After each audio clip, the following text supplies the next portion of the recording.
Turn down your headphones. Don't stand so close to the speaker. That TV's way too loud.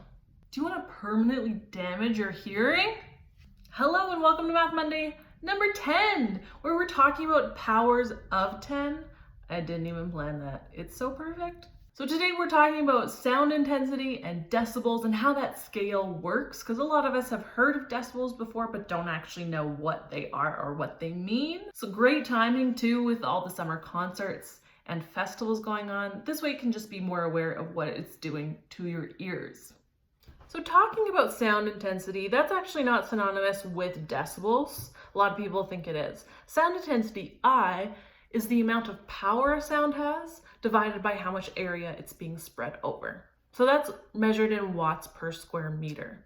So say I have 1 square meter of area. I want to measure how much power am I putting through that 1 square meter with sound. Just to give you a little benchmark, 1 watt can spread itself over the size of Germany and you will still hear it. So if I made everybody in Germany be completely silent, there's no machines on, there's nothing on, and you put 1 watt of sound anywhere in Germany, does not matter wherever else you are in Germany, you are going to hear it. That is how powerful 1 watt of sound is, just to give you a little benchmark. So considering that's how powerful 1 watt of sound is, our ears can actually pick up on sound as small as 10 to the negative 12 watts per square meter. 10 to the negative 12, that is a really, really small number. If you don't know how small that is, take the decimal that's at the end of the 0 there and move it to the left 12 times. That's 0.0000000000001 watts per square meter. That is incredibly small, and our ears can pick up on that. The sound is really going to start causing pain for you at 1 watt per square meter if you're right beside it. Your eardrums are just going to full on break and bleed, and you're never going to hear again at about 1,000 watts per square meter. So that is a huge range of sound that our ears can pick up on. That is a difference of 10 to the 15 watts per square meter. 10 to the 15 is a 1 with 15 zeros behind it. If you don't know what that number is, it's okay, no one does. It's actually called a quadrillion. Okay, we got million, billion, trillion, and then quadrillion. And that's how big that is. So that's the range of sound our ears can pick up on. Our ears are incredibly sensitive, and that's amazing. But the problem with working with a number that big is you say a random number for sound intensity and you really just don't have good benchmarks for where to fit it because it's such a big range. So that's where decibels come in, and that's where logarithms come in, because logarithms can take a really big number and turn it into a fairly small number. How we find the decibels of sound intensity is beta, that's the Greek letter we use for decibels, is equal to 10 times the log base 10 of I, the sound intensity of whatever sound you're talking about, divided by I naught, that's the smallest sound that we can hear, which is 10 to the negative 12 watts per square meter. So we call this a decibel, which is why we multiply it by 10. If we just wanted bells, we wouldn't multiply by 10, but deci means 10.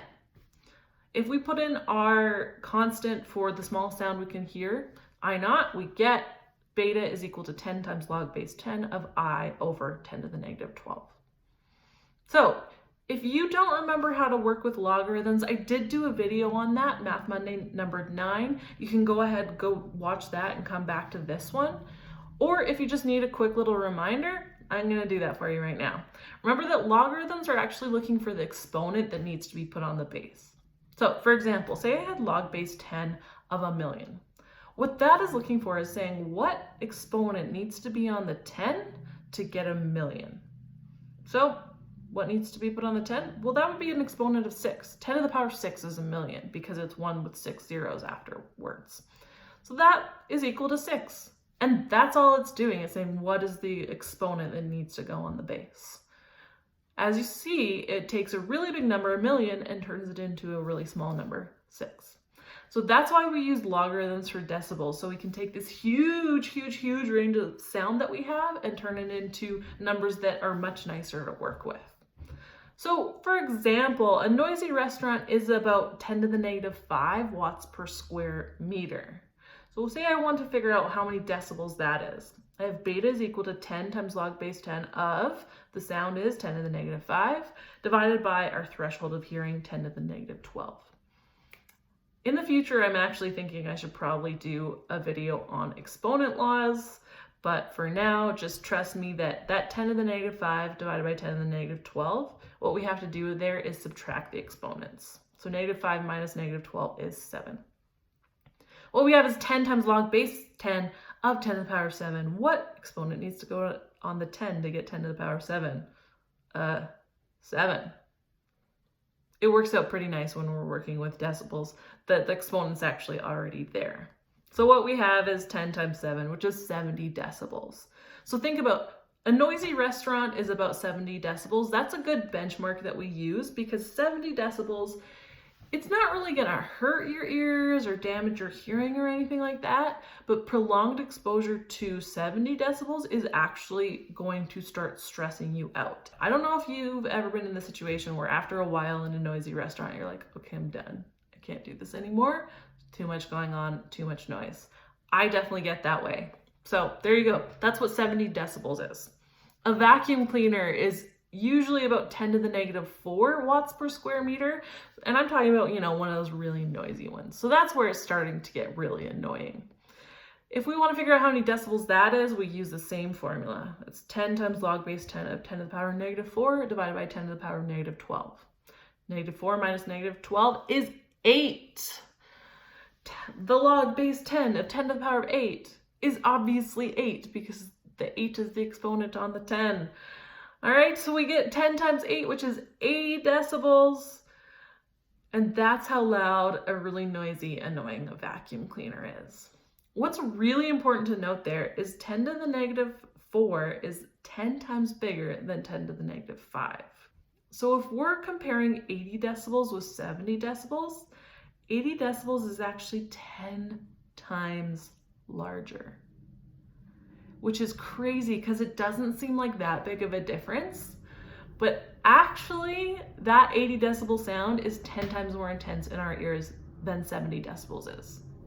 A really small difference in the decibel scale is actually a really big difference to your ears. And prolonged exposure to 80 decibels is going to lead to hearing loss eventually. So if you're working in a really, really noisy environment where it's like machines going on all the time or vacuums always going off, then you need to be wearing earplugs. So here you go. This is just a scale of the different levels of decibels and some examples of what is at each level. So something as small as 10 decibels, that would just be breathing. We go all the way up to 60 decibels, and this is just your regular conversation that you're having with a person. A lot of the time we live in the 50 to 60 decibel zone.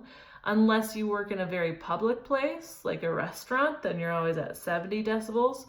Or if you're a teacher and you let your class just talk all the time incessantly, that's 70 decibels. So now all of you who have been my students before know why I yell at you when it gets too loud and I say, hey, quiet down because this isn't a good working level. It's because 70 decibels gets so stressful after a while. I know what I'm talking about, you guys. Also, you can't work very well in math class if you're always at a noise level of 70 decibels. 80 decibels, like I said, prolonged exposure to that's going to start leading to hearing loss. Most headphones go up to 90 decibels. So that's scary. 110 decibels is the average concert. So be careful there. Don't stand right next to the speakers if you can help it. 120 decibels, that's equivalent to your 1 watt per square meter. That's most sirens or fire alarms. So when a siren goes by or a fire alarm goes off, it actually does start to hurt and you have to do this to your ears because it's starting to hurt your ears. Obviously, those things just need to be that loud, but just so you know for reference. And 140 is your threshold of pain where after that, your ears are just basically gonna start bleeding, okay? So be careful. If you're at any festivals or anything, just make sure that you carve out some time in the day where you can have some quiet time. So take care of yourself, take care of your ears, have a great week.